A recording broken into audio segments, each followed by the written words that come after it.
All right. On behalf of the Salem Area Chamber of Commerce, I'd like to welcome you all here today to the Public Policy Forum, where we're going to introduce our Bureau of Labor and Industry candidates and ask them some questions about their candidacy and what their platform is. Well, thank you all for being here. I just want to briefly go over the rules and the format before we have the candidates introduce themselves. First thing I just want to mention to everybody in the crowd here today and online to go ahead and mute your phone and your cell phones in the room. And we're going to do a 2-minute, we're going to provide 2 minutes for candidates to answer questions that I'll be saying or asking. And then if there is a situation where maybe something's brought up within the answer, we may give a 1-minute rebuttal. So just wanted to let you know that we've got about 9 or 10 questions, and because of that, depending on how quickly we run through them, there may be some time to do some questions from the audience. So with that, I'll go ahead and shuffle the order of those questions, based on whatever I decide I want to do. My name again is Chris McLaren. I'm the moderator of this fun candidate forum. And it's supposed to be just a fun, entertaining, but also informative thing. So hopefully you guys feel welcome and comfortable doing that. All right, so we'll go ahead and start off with Christina. Go ahead and tell us a little bit about yourself and why you decided to run.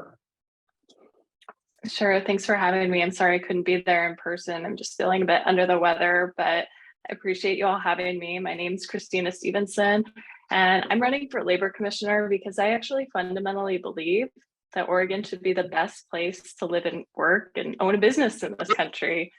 I've worked with BOLI for over a decade on behalf of employers and employees, so I have expertise and a track record to get things done at BOLI.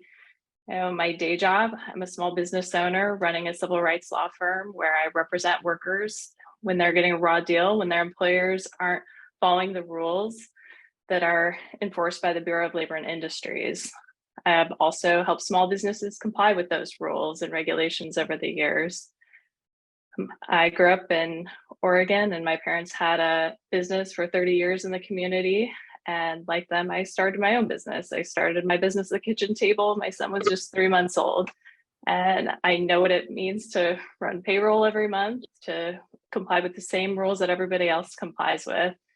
I know that most businesses in Oregon are working hard to do right by their communities and their employees. And I think at BOLI, we have the opportunity to make it easier for them, hold bad actors accountable. So we're leveling the playing field. Working families and small businesses are struggling with rising costs. And that's why I have a plan to expand job training, helping businesses grow and create new jobs so that more Oregonians can find a good paying job, earn a raise, keep up with inflation. So I want us investing in apprenticeship programs, staffing our schools, construction sites and hospitals, enforcing the law so that everyone can have access to their rights, and empowering our employers to do the right thing, give them the tools they need to get to be able to comply with those rules. I think there's so much we can do to help our employers, our workers, and our economy as a whole if we're willing to look for big picture solutions, and that's what I'll do as labor commissioner. Thank you, Christina. Cheri? Thank you so much, Chris, for having me and hosting this debate. I think it's a very important race that doesn't get enough publicity. So thank you. And thank you all for being here. It was really nice to meet everyone before we started. I'm running for Bureau of Labor and Industry Commissioner because I believe our state needs a change. We have been going down the wrong path, and we have passed the tipping point. We have hit the breaking point. And I know this because I own a small business and I own a restaurant with my husband. And owning a restaurant through the pandemic was incredibly difficult.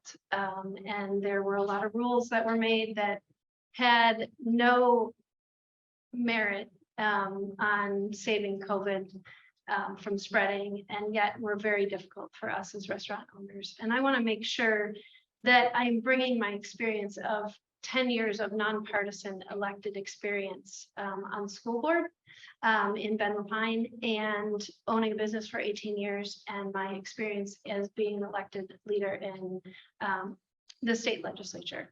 I think it's very important that we bring common sense back for our businesses and stable ground. We need stability to grow our economy, and that is why I'm running to bring stability to an office that we need desperately. Thank you, Cheri. Cheri, this next question is for you. If elected, what will you do to make the technical assistance department more engaging and proactive with the business community surrounding new policies affecting employment to ensure that they do not face first-time violations?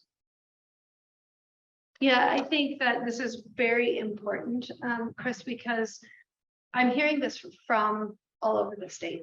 I'm hearing of businesses that are getting fines in the mail, and that's the first time that they hear from BOLI.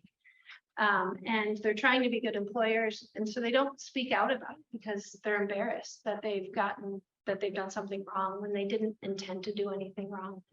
I feel like we have a lot of opportunity here to make sure that we are communicating with businesses, and there's just so many new rules that it is very, very hard for them to keep up. We need to make a hotline where we have an anonymous hotline where business owners can reach out and can talk to a BOLI representative without any consequences, to make sure that they're doing their best job. Because as business owners, we all try and do our best job. We are only as good as our workforce is. Our employees are our biggest asset. And I think that there's just way too much red tape, and I think we need more results. And when we are getting more results, we need more conversations. And that's how we all do things as business owners, right? We converse with people, and that's how we accomplish our goals. And that's how government should work as well.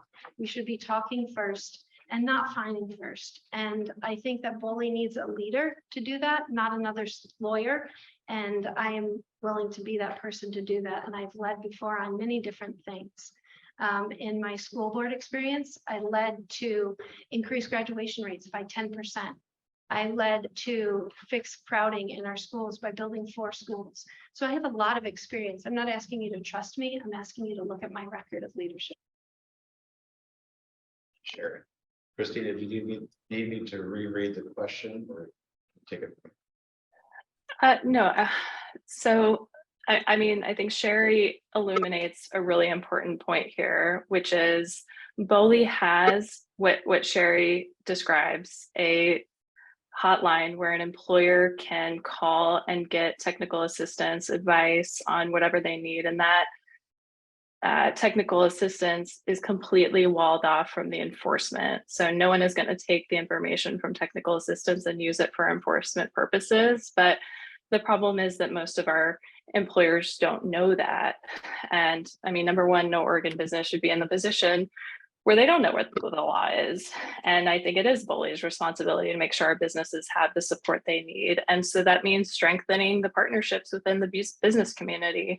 You know, we need to tell people that there is that technical assistance and there is that separation, and spread that message. And I remember when I opened my business, that I remember Secretary of State sends you probably 163 page something PDF, and our eyes glaze over. And I think what it said about BOLI was, hey, you can go get your workplace posters there. And to me, that's a miss, not telling them about the hotline.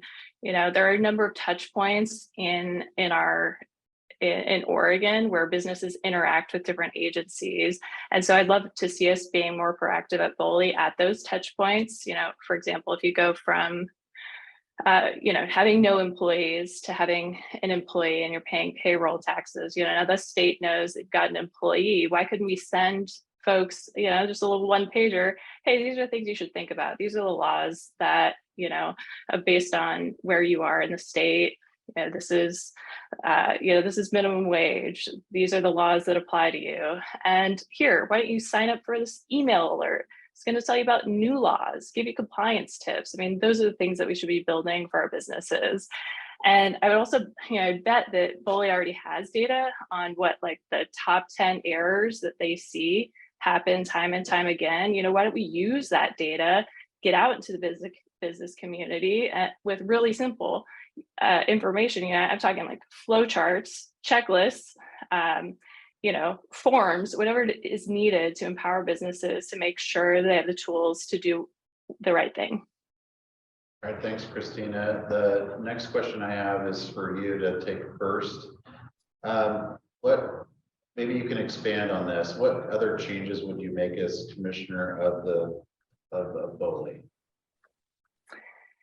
So, I think BOLI we'll probably talk about this a little bit more in depth.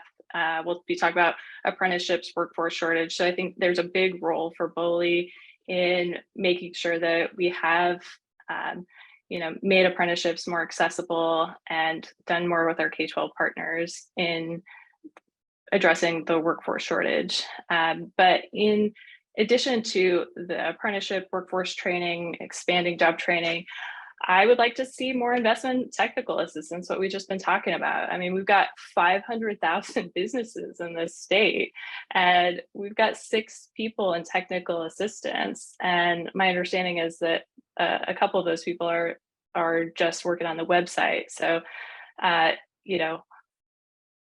think that we need to be focused on outreach. And of course, any successful outreach program is going to require investment. So I'm going to be working hard to make sure that BOLI has the investment it needs to carry out those programs. And I think if you look at the folks that have endorsed my campaign, folks in the state legislature that are going to be instrumental in making sure that BOLI gets the investments it needs to carry out its mission. And, I mean, I've got a lot of ideas when it comes to making it easier for businesses. And I want to, of course, hear from you all. I mean, that's kind of part of the point here. But when I think about this, I think about it really nuts and bolts. I mean, I think about, you go to BOLI's website right now, and it can be daunting, right? I mean, the law in this area, it's, if it's printed out, it's about 3 inches thick, front and back 10-point font. So that's a lot to your universe. So could we not have on the website for employers just say, okay, you've got 10 employees, you're in this industry, this is your universe. Instead of this being your universe, this is what you need to know. Make it easy. Thank you, Christina. Cheri? Can you repeat the question? Yes. What, if any, changes would you make as the commissioner of BOLI? Well, where do I start? I'm running because we need change. Oregon is going in the wrong direction. And as my opponent just stated, she's endorsed by the last 5 commissioners. That agency is failing, and it has been failing. It doesn't uphold its duty. It has a backlog of civil rights cases, of even having the cases be assigned. We are not meeting our legal obligations. We are not meeting our obligations towards apprenticeships. So we need to expand out apprenticeships immediately. We have 111,000 homes that we are short in the state of Oregon right now. And Josh, the state economist, says that we need 13,000 people to do those jobs. Of those 13,000 people, 5,000 to 6,000 of them are what would be considered apprenticeships jobs. And so we need to make sure that we have the space and the capacity to do that. And we need to do that through BOLI. Right now, BOLI doesn't even tell you how many apprenticeships they do a year. So I do not know how many apprenticeships have been done per year. I don't know how long it will take us to catch up to get those 111,000 homes built. But for our workforce, we need to make sure that they have homes that they can afford. And the best way to do that is to make sure that we have the supply and the demand that we need and training our apprentices. Sure. Christina. Actually, I'll start with you. Oh, okay. So I'm trying to go back and forth here. So you mentioned that, well, actually, I think it was mentioned that we might need to increase some staffing with BOLI or potentially. But, you know, the state agency itself is about 120 plus. So how would you maybe escalate your own understanding of managing the department? First, I want to say I'm not going to ask for any more funds because I don't think that BOLI needs more funds to do its job. I think it needs leadership to do its job. And any more funds that are invested in the state, I think should go through K-12. We've seen the failing reports that have happened in our schools across our state. They were failing before, and the pandemic made some very terrible choices for them. And that's where all the money should go, in my opinion. I have 104, or I had 104 employees for many years before the pandemic. I have been the chair of the school board. We had 2,200 employees when I was chair of the school board. I have a history of managing people. And that's what I want to bring to this office. I think that's one of the things that's the most lacking in our government agency heads is that we have people that are appointed to agency heads and they haven't managed any staff or worked alongside of them. Because I enjoy working alongside of my coworkers at my restaurant, and I know I'm only as strong as my team is. And so it's very, very important that we have someone that knows how to lead and manage. And that is my biggest strength, is running a restaurant for 18 years and having over 100 employees. We now have 67. We're clawing and scratching our way back from the pandemic and having a great time doing it. And thanks to all our customers that are coming in. But we need to make sure that we have the right staff in place. We need to make sure that we have the leadership. And when I come in, the first thing I want to do is call for a statewide audit and also an internal audit, and meet with every staff member to make sure that we're doing the job that we need to, and to listen to them, because that's one of the biggest things that you have to do as an employer. And you all know this, is listen to your employees and figure out what they need to do a better job. And I have a sneaking suspicion it has a lot to do with the technology they have. Tina, you mentioned that maybe we need to hire more employees. We've got an agency that's already about 120, maybe more. Tell us a little about how you might escalate your own understanding of running a department that big, and maybe even hiring. Yeah, I mean, I think first it's important to point out this isn't just any agency. This is the agency that deals with our civil rights laws, and one that I've worked with for over a decade. And I've read every single technical assistance manual, and I've read the several versions before it. You know, I'm a business owner who's used this agency's tools to help other business owners comply with the law and enforces, you know, laws that I've spent tens of thousands of hours with myself. And just as in any business, you know, the success of the enterprise depends on the people who carry out its mission.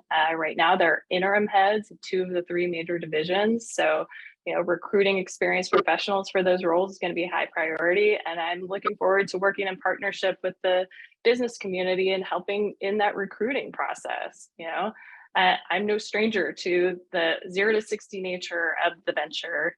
I've been involved in helping steer a company about the same size as BOLI is now. You know, for several months, I was embedded in a national technology company that had grown to well over 100 employees before it had scaled its human resources function. So, in helping to stand up the employment compliance infrastructure, I work with core leadership team as well as numerous department heads to implement policies as well as procedures for accountability. And in terms of understanding, you know, I'm glad that Cheri agrees with what I've been saying for months, that, you know, you want to talk to the frontline workers, and I'm going to be talking to all of the folks that BOLI employs, especially starting with those who've been there for under a year. People come in with kind of fresh eyes and are asking why we do things this way. And I think that talking to all the employees individually, it will take a couple of weeks. I did the math, but I think it's worth it. Cheri, this next question is for you. What can the commissioner of the Bureau of Labor Industry do to address workforce shortages and make hiring easier and more affordable for businesses? A lot. It's one of the areas that we've been lacking, and we know this because our trades are aging out and we're not filling them in with more people. On the school board, I worked to help pass Measure 98, which dedicated funding for career and technical education. We have not connected our career and technical education programs inside of our high schools to high wage paying jobs. And we have to do that. This office can build a bridge to those jobs, and it can also, we need to build a dashboard. So we need to explain what the jobs are out there. And when I was on the school board, we built a dashboard to talk about where we were at in metrics and make sure that everyone was informed. And I want to build the same dashboard from BOLI. I want to have a dashboard of how many electricians we need, how many plumbers we need, how many chip makers we need, because I want to expand out the apprenticeships that we have. We saw Intel have to move 10,000 jobs to Ohio because they have a workforce that we don't have. We need to have that training here. We need a BOLI apprenticeship in this area. We need to make sure that we have a workforce, and we can do that by building a bridge from our high schools. And it is very easy to do. And I can't wait to connect with my K-12 friends again from all over the state and build that bridge inside of those career centers. Because the career centers, if you go to a career center right now as a high school student, you're going to get a college application that's going to tell you how much it is, what counselor to talk to. But if you go for a career, you're not getting the same information. We need to take the mystery out of it and really focus on building the workforce for the next 50 years. And I'm ready to do it. And I'm excited about it. And I have a lot of people that I've worked with in the same area across the state that are leaders, and they're ready too. They just need a place to do it from. Thank you. Sure. Christina? Yeah, so I think BOLI, we're talking about workforce shortage. Yeah. Yeah, so the question is, what can the commissioner of BOLI do to address workforce shortages and make hiring easier for businesses? I mean, so I think BOLI's role in the workforce shortage is twofold. First, we have this model through apprenticeship programs that makes them incredibly accessible. You earn while you learn, you don't come out with a ton of debt. Our kids need to know that.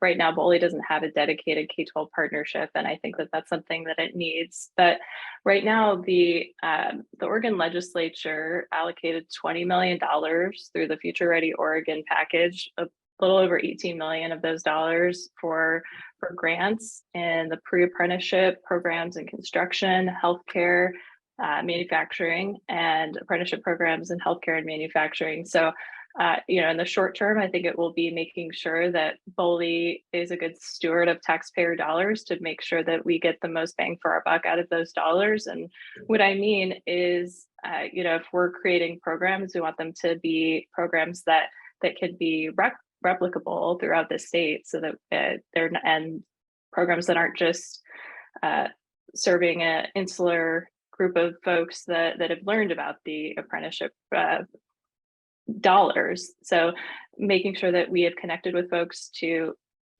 so they even know that they're available. These are funds available for targeted populations, including rural folks, our federally recognized tribes, making sure that people know those are available, I think is going to be a huge piece. And then also BOLI has a role, I think, in convening, right? I mean, the fact that no one has thought about workforce in a strategic way is evidenced by the fact that we have enormous healthcare shortages. Those were not a surprise. People have been talking about them for years, but no one's done anything about it. So I think BOLI needs to take a role in convening folks to make sure that we address acute shortages and prevent future shortages. Thanks, Christina. And Christina, follow up on that. Our next question is, what groups are you most proud to be endorsed by? And why? Well, you guys got a little preview of my endorsement by the last 5 labor commissioners, Democrat and Republican. I think the thing that I'm most proud of is how diverse and bipartisan the coalition is that's supporting me, including, the Every Living Labor Commissioner, but the Oregon Independent Party, businesses, labor, 100+ organizations and elected officials. I'm really proud of the fact that this is a nonpartisan race, and the folks that are endorsing me, it reflects that.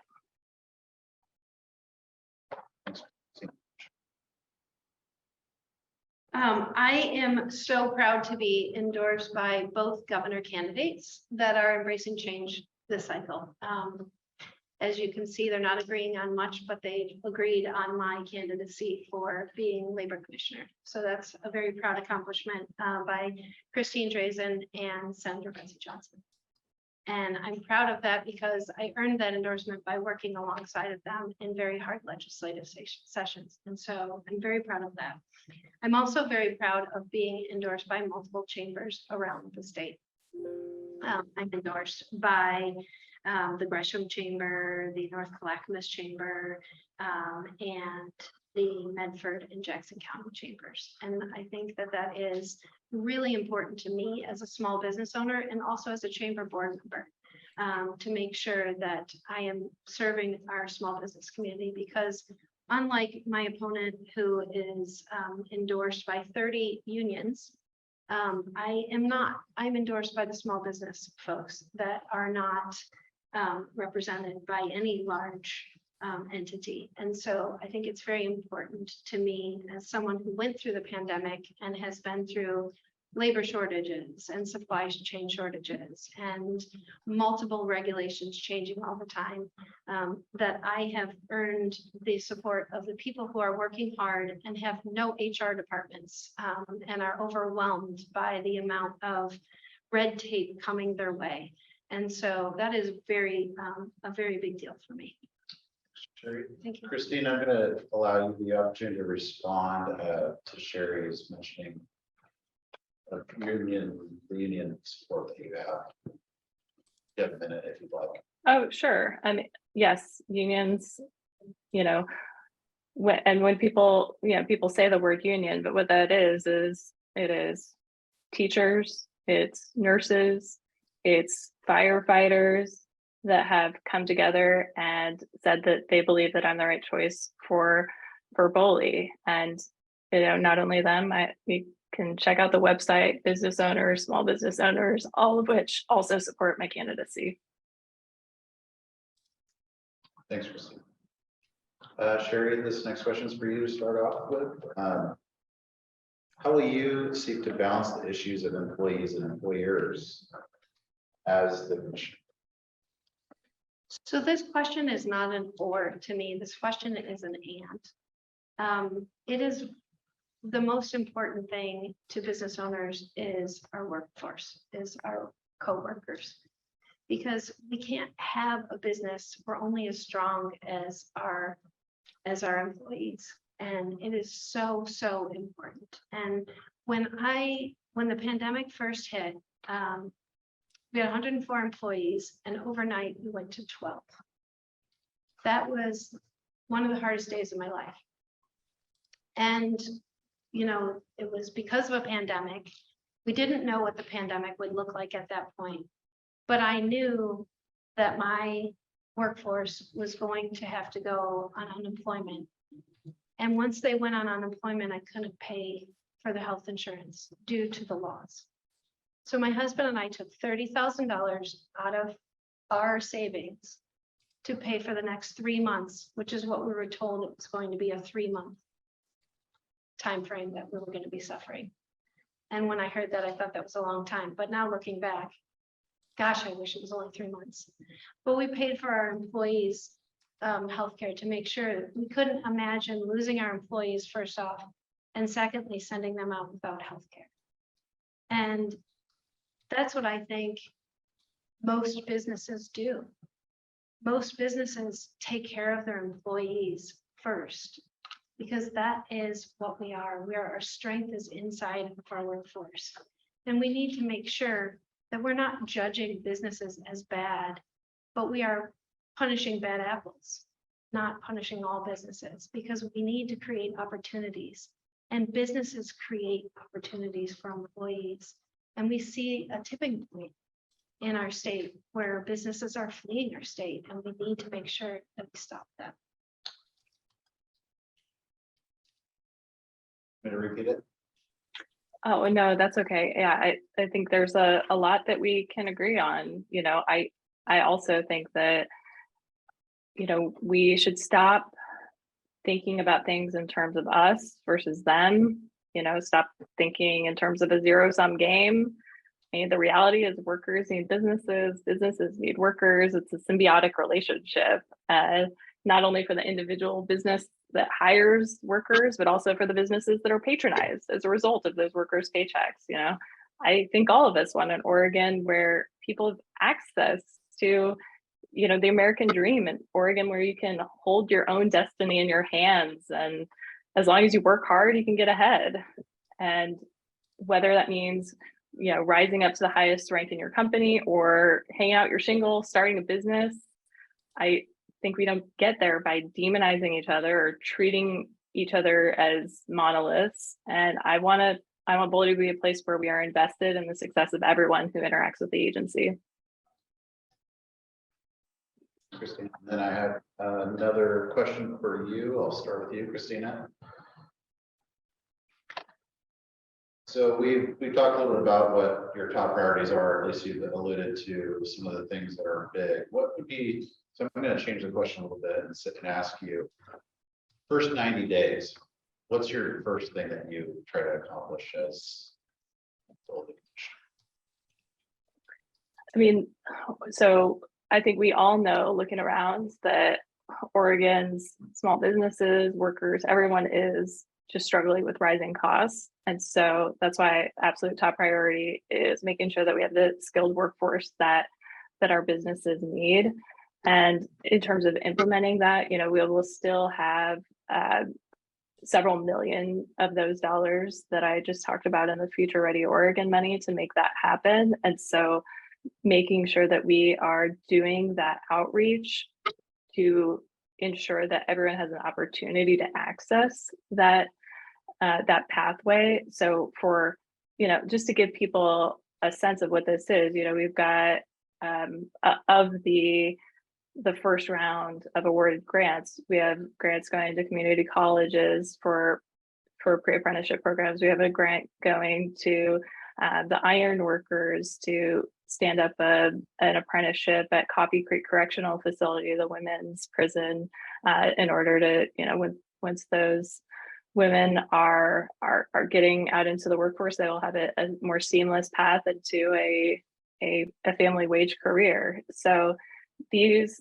are the sort of initiatives that I think we need our community, especially our rural community, to hear about and know about, so they could get access to these dollars, and that's going to be a top priority. Cheri? So this question is really complex. I wish I had a lot more than 2 minutes for it. First, I think we need to figure out what the agency, meet with everybody, evaluate the job that it's doing, evaluate the equipment that it's doing, and what it needs to be to do its work better. And then the big things are making sure that we're fixing the backlog of civil rights claims. And we also need to make sure that we're upholding the places where BOLI has fallen down. The Capitol is a place where sexual harassment has been running rampant, and there's been no checks and balance on that. And it has been put into place that there's supposed to be an office that upholds that, that there is no sexual harassment in that space. And that has been a failed agency, and that's an agreement with BOLI where BOLI has not led. And then I want to meet with Intel and discuss what they need, as well as small chip makers. I went down to Southern Oregon and met with Jessica Gomez, who owns a fab company down there, and really how do we get fab space so that we can get more makers and that we can continue to be a leader in the nation on this industry that we've really let go. And then we need to work on the apprenticeships to get those 111,000 homes built. And we need to work with the K-12 system and build that bridge directly to make sure that we're getting a pipeline of our next employees coming through. And we need to make sure that we're doing all this at the same time. So I plan to be very busy for the first 90 days, and I plan to accomplish a lot. And Cheri, I'll ask this question of you to start. What do you think the role of business is within the community, and how will you support small businesses to ensure their role is accomplished? Oh, small businesses are our lifeblood. They are our communities. When you travel across the nation and you stop into a city, the big difference between every city is the small businesses. The small businesses are what makes our economy flourish. It's what creates opportunities. And we need to make sure that we are not overly litigious and that we are cutting red tape. And that we acknowledge that small businesses don't have HR departments. They don't need to be lawyers to understand what is expected of them. They need a partner in this so that they're doing what is right. And businesses, for the most part, do what's right. And we need to make sure that they have that support. But our businesses, I mean, they support all of our nonprofits. You know, I just went up to the Heaven Can Wait walk, and who's on the back of all the t-shirts? All the small businesses, because they care about our communities. They work in our communities. They are our communities. And it is so important that we make sure that Oregon is a place where small businesses can thrive, because right now, I know all of you know small businesses that have left, because the rules have become so burdensome and so hard to follow. And we really need the change to make sure that we can embrace our small businesses. And BOLI cannot be handing out fines to the small businesses without conversations. And that's what we have right now. And that's why I'm proud to be endorsed by the two change makers at the top of the ticket, because we need change. Christina? You know, like I said, you know, growing up, my parents owned a small business. I own a small business. I mean, 99% of businesses in Oregon are small businesses. They're responsible for a ton of economic activity. I think it's nearly 90% of Oregon's exports coming from small businesses. So, you know, I know from experience, you know, my friends are small business owners, you know, they're deeply invested in the health and well-being of their community. Our businesses are often the ones that are working hard to revitalize downtowns, you know, increase the quality of life in our communities through dining, recreation, entertainment, and also done to provide the services we need, for building homes to making sure those homes have plumbing. And, you know, on the technical assistance side, you know, I think we support small businesses by making it simple, just make it as easy as possible. And on the workforce side, I think, you know, like we've talked about, BOLI has a role in making sure our businesses have access to the skilled workforce that they need. Thanks, Christina. I'm going to go ahead and move to questions from the candidates to each other. And I'll start with you, Christina. You have the opportunity to ask Cheri a question, and then Cheri will have 2 minutes to answer, if you'd like.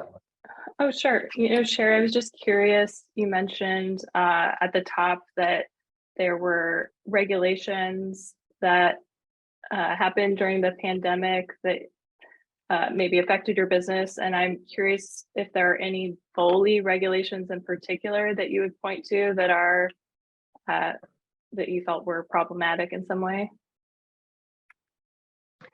Thank you for that question, Christina. I have never in 18 years had to deal with BOLI as a small business owner. I'm very proud of my my relationship with my coworkers, and I have never had to deal with them in any capacity as a small business owner. So just to be clear, when you're talking about burdensome regulations, you're not talking about any that are under BOLI's jurisdiction. Not from my personal perspective, no. And should ask. Yes. Thank you. Christina, in your previous failed unionized state representative campaign, you signed a pledge to support the Green New Deal that would increase the cost of gas and electricity for small businesses, working Oregonians. And over the last week alone, gas has went up 50 cents. Will you renounce your support of the Green New Deal? Yeah, thanks for that question, Cheri. I think it's a good opportunity for us to, mention that, this isn't the first time where I think you've mischaracterized my positions, stating that somehow I'm going to raise taxes or, expand, raise gas prices. Of course, as well as I do that those things cannot happen through BOLI. So yeah, I appreciate the opportunity to make clear that I have no positions that are going to raise taxes, raise gas prices, raise level of homelessness on the street. So yeah, thank you. Can I clarify that? Absolutely, 1 minute. So I asked you if you still supported the Green New Deal, you as Christina Stevenson. So that's what I'm asking, if you support policies that would raise those costs on businesses. There is no Green New Deal. There's nothing that has been passed. There's no law called the Green New Deal. I don't support any policy that increases gas prices. Thank you. And from here, we're going to move to questions of the audience. But before we do, I just want to do a little housekeeping before, because things kind of progressively get fast when we're ready to adjourn. I just wanted to say thank you, Christina, for joining us, even though I know you were feeling a little under the weather today. And Cheri, thanks for driving all the way over here from Bend. I really do appreciate the time that it takes to give us the education and information about your campaign and what we believe in. It's truly, truly amazing the amount of work and time you guys both sacrifice to do these campaigns. And so I really, really appreciate that. I want to move to our questions from the audience. Do we have any questions from the audience? Where do the BOLI people work? Is there an office, a state building, do they work from home? If they are working from home, are there any plans to bring them into the office where we can kind of monitor productivity and see if things really are getting done by the employees? So the question is, I don't know if you could hear that. It was where does the BOLI office, where do employees work? And how are they going to interact with public and businesses? Did I capture it kind of? Pretty much, and are there plans, if they're not working in an office or a state building, and if they're working at home, are there plans to bring them back to the state office or building? And the last part of the question is, are there plans to bring folks back to an office if they're working from home? So we'll go ahead and start with Christina on that. Yeah, there are offices in Portland, Salem, Eugene. I believe there is a person or two that is remote in Medford. I don't believe there is a physical office down there. There used to be a Pendleton office. I think that it would be wonderful if we had more representation outside of the I-5 corridor. And in terms of people working remotely, I believe that there are some people hybrid. I don't know for sure. So there are 4 offices that are listed on the BOLI website. There's one in Portland, there's one in Salem, there's one in Eugene, and then there's one in Medford. The one in Medford has been closed, even though it still remains, the last time I checked, on the BOLI website. And there's a moniker on the outside of the building that says that it is the Bureau of Labor and Industry. And it's very confusing to people because inside the employment department is in there. And so they have a lot of people come in and try and talk to people from BOLI but can't. And so that is where people physically reside. I think one of the things that was one of the worst things that BOLI did was they closed down for 2 full years. They did not open till the end of May of this year. And during the pandemic, it was a really tumultuous time for everybody working in Oregon. And yet the people that were trying to uphold civil rights were not available or accessible. And when you called, the message was not very friendly and did not lead to having people come in and lead them to where these hotlines are that I have not seen exist. But what I would say is that I want to make sure everybody is working and that we have representation from across the state. The I-5 corridor is the best place for all of the offices. And I would be the first BOLI commissioner from the other side of the Cascades. And so I think that's very, very important. I also think we should have an office that is wrapped around opportunities, because this office doesn't just have to be punitive. It can be opportunities for workers in the workforce that we're creating. And so we can have a positive office. Cheri, we have time for maybe one more question. Yeah, Ryan Tribbett here, Backless Lottery Group. I work a lot in the apprenticeship space, and we have now millions and millions of public dollars going towards career and technical education, but those programs are not standardized. And when you try to marry them up with the entry level requirements of apprenticeship, there's a big gap, and it's different in every craft. What do you believe it's BOLI's responsibility or the Labor Commission's responsibility to do something to standardize that, either through engaging with the Department of Education or whatever solution you think you have? And Christina, did you capture that were you able to hear that question? I'll let Cheri answer that first. Thank you. So one of the things I'm most excited about is youth apprenticeship programs. And in Wisconsin, we have youth apprenticeship programs inside of the high schools. And so Wisconsin and North Carolina are leading this. They do about 30,000 between the two states of youth apprenticeships. And I think it is tremendously important. And that's one of the things that we need to do. I talked about that we have to connect with the career centers, right? And the college and career centers inside of all of our high schools. But we also need to connect with our CTE program teachers.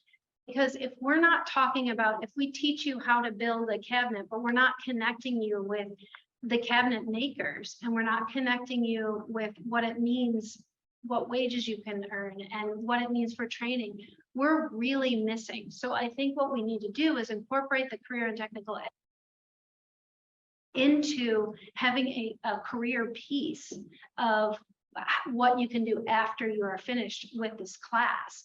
And so I think by really changing the whole dynamic of what it means to do an apprenticeship, by bringing it down into the high schools and really focusing those career and technical education classes on career. And my son is a prime example. He went to school and he did welding classes. And when he was doing welding classes, there were not certificates available. And so we really need to make sure that we are getting those and moving forward with being more transparent.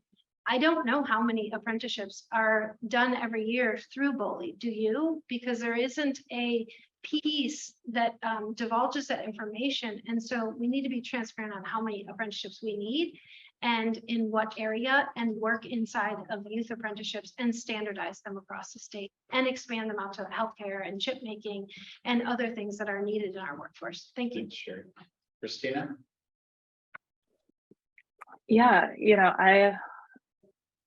I'm excited to hear about the youth apprenticeships in other states. We also have them here in Oregon, 16, 17-year-olds that are getting the pre-apprenticeship skills so that there is a seamless pathway to apprenticeship programs. And of course, that is the key that I think your questioner is asking about, is making sure that it is seamless, because it's a waste of everybody's time and resources to have our kids come out of high school and have to do additional schooling in order to be prepared for the apprenticeship program. So yes, I do think that BOLI has a role in working with our K-12 partners to make sure that we're efficiently getting folks into those high skill industries where we know we have workforce shortage and it is a workforce crisis. So of my understanding, though all of us are outside looking in, my understanding is that BOLI does not currently have anybody who is allocated,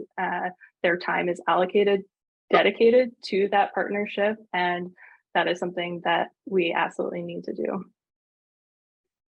All right, I think we have time for one more, maybe 1 minute response to the question. John, you had your hand up. Yeah.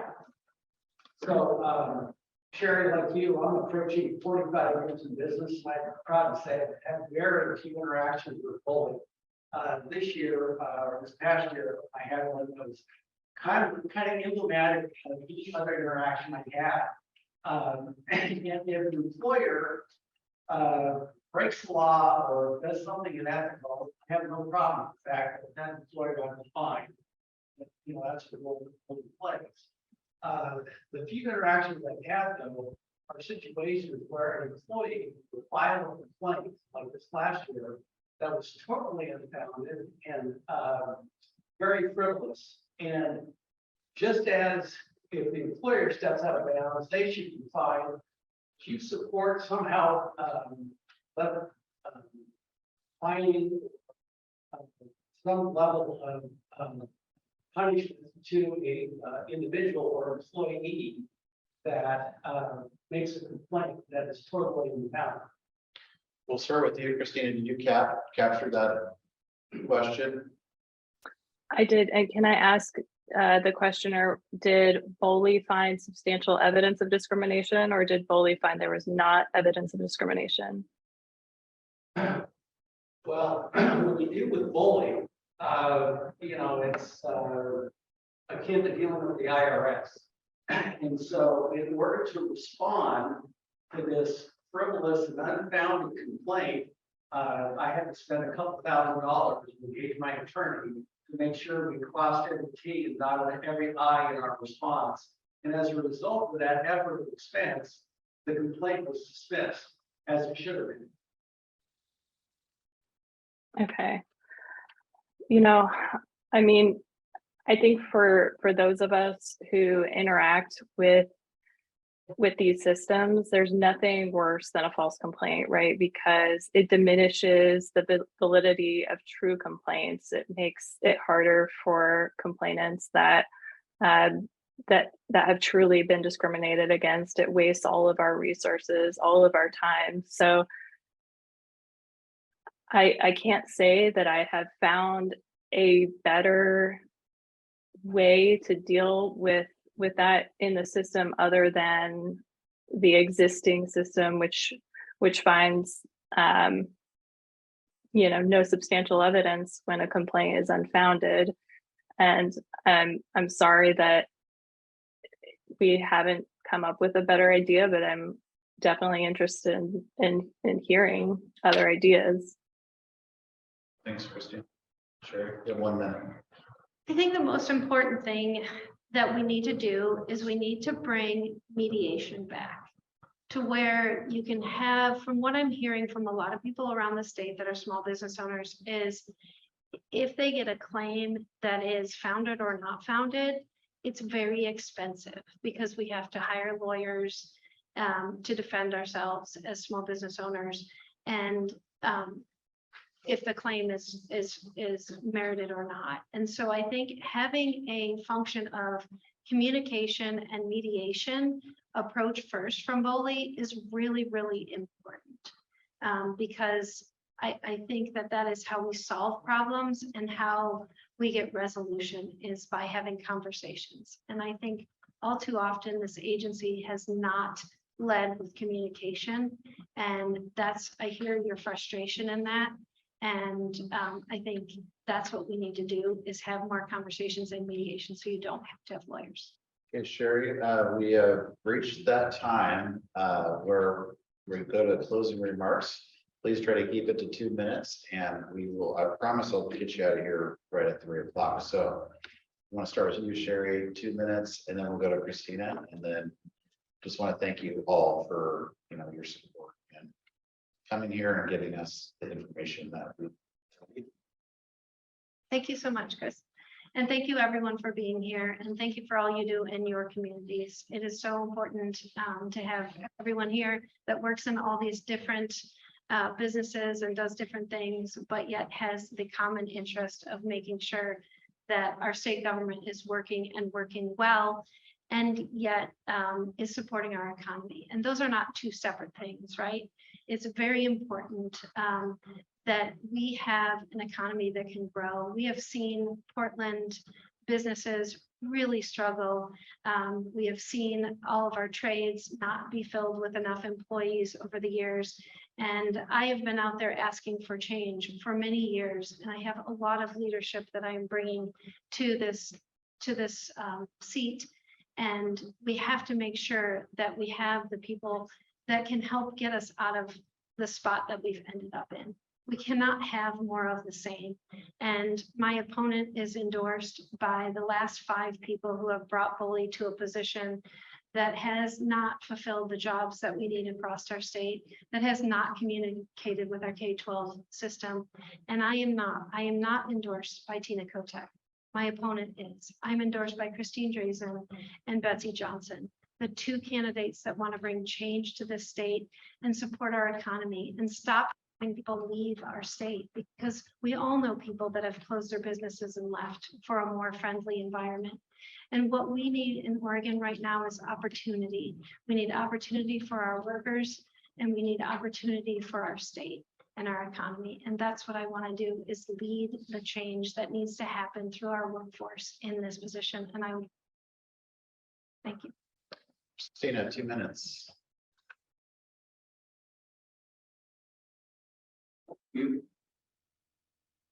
She's on mute. Oh, you're on mute. Oh, thank you. Well, thanks everybody for joining. I really appreciate it.